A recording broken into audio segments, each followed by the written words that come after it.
Japan. Ayan, galing po tayo sa work. Ang aking paksiw, oh.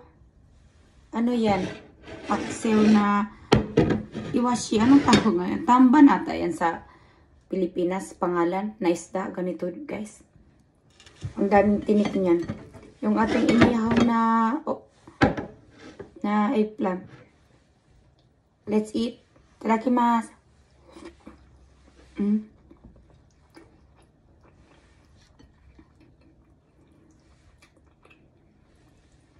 Daming tinik nito. Naalala ko yung nagbakasyon ako ng Pilipinas. Tuloy man ata ang pangalan sa amin nito, Bisaya.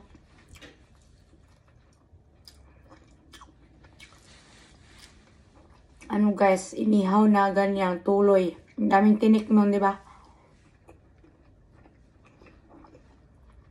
Natinik yung lalamunan ko.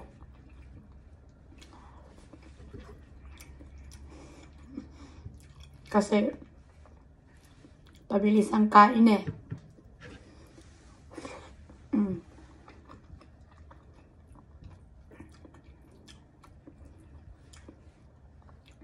Pagutom talaga guys, no? Bilis kumain. Ang daming tinik. Pero masarap. Masarap talaga pag isda.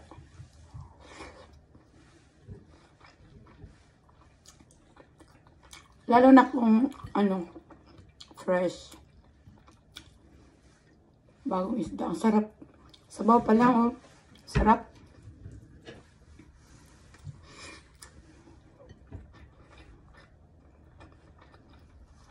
Wala na nga akong sausawan ng inihaw na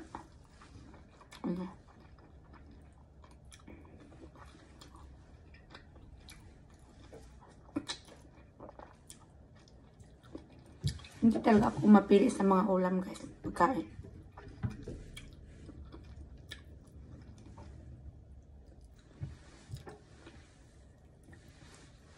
Kahit anong kinakain ko.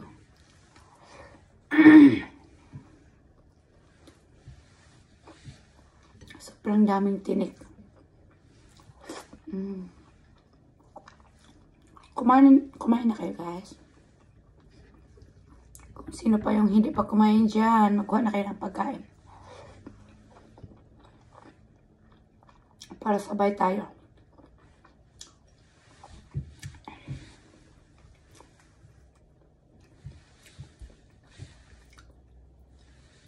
Ayan. Yun na po guys. Kasi 3 minutes na yung aking video. Hanggang dito na lang po. Thank you for watching. Bye.